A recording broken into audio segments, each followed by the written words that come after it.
Hey, this is David Benjamin. Today I want to share with you how to harvest a ripe papaya. If you're growing papaya or if you're in a tropical region where you can grow papaya, I highly recommend it because when you start growing papayas, they turn into this beautiful bamboo shoot looking thing, and it's very important to harvest at the right time, as I recently learned. So I just want to share this quick video with you along with a few health benefits of papaya as well as the papaya seeds inside, which are also edible. So I'm going to flip the camera and show you these papaya. So first things first, you can see there are some leaves. It didn't get enough water for a while, so it's important to make sure your papaya has enough water. If you see crunchy leaves like this, it's probably not a good thing. But nonetheless, a lot of papayas are still growing on this tree. So first things first, you'll see the difference between the green and the yellow papaya. You can see this one is slightly green, mostly yellow. This one is slightly green and yellow. And this one has these little bruises on them.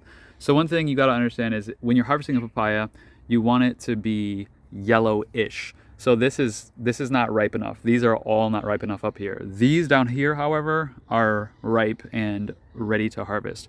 So anything like this, for example, what you're going to do is you're going to take the yellow papaya and you're just going to simply twist it. It's going to come right off, just like that. It's going to break off the top.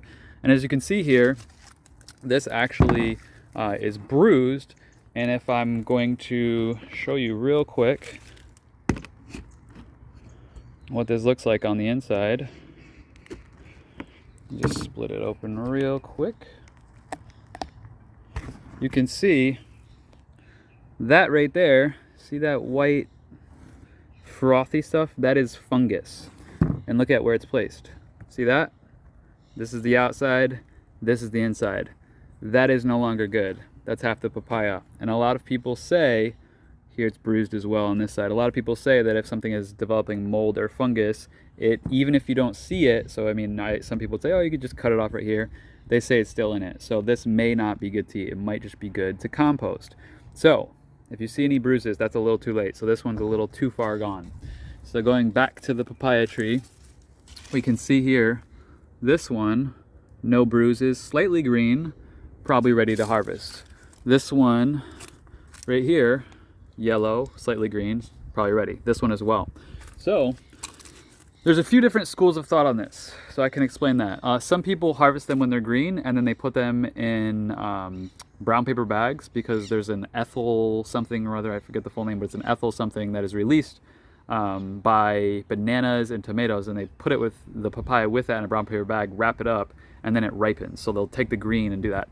Personally, I would prefer to harvest them when they are yellow because, as you can see right now, this is still connected to the tree, and that tree is still connected to the soil, and the soil is still giving this fruit nutrients. So I would prefer to let it ripen a bit more on the tree just because I believe you're going to get more nutritional value from it.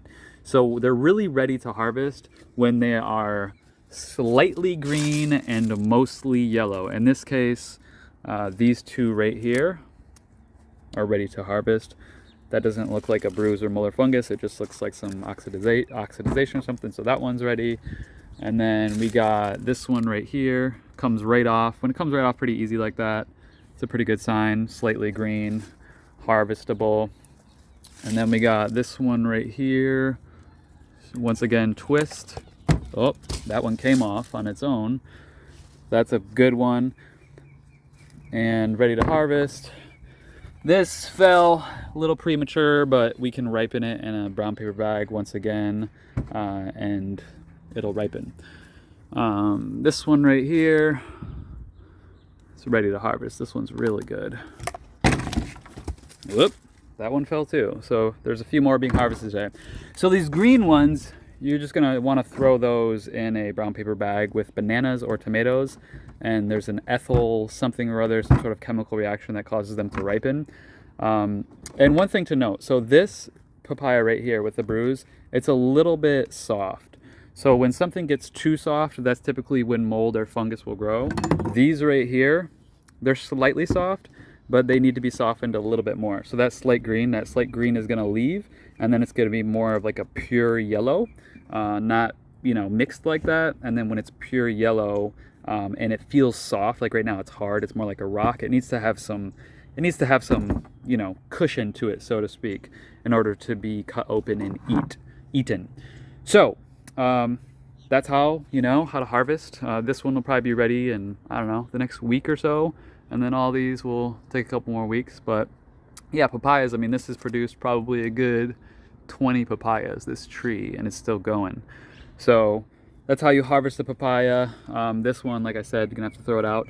Good thing to know, papayas are one of the best fruits for colon health, and actually the seeds right here, the seeds in here are edible as well. They have a lot of polyphenols and flavonoids and trace minerals and micronutrients and essential fatty acids, and they're actually very good for cleansing the colon. And if you have parasites in your colon, they are very beneficial for helping to rid the body of parasites as well.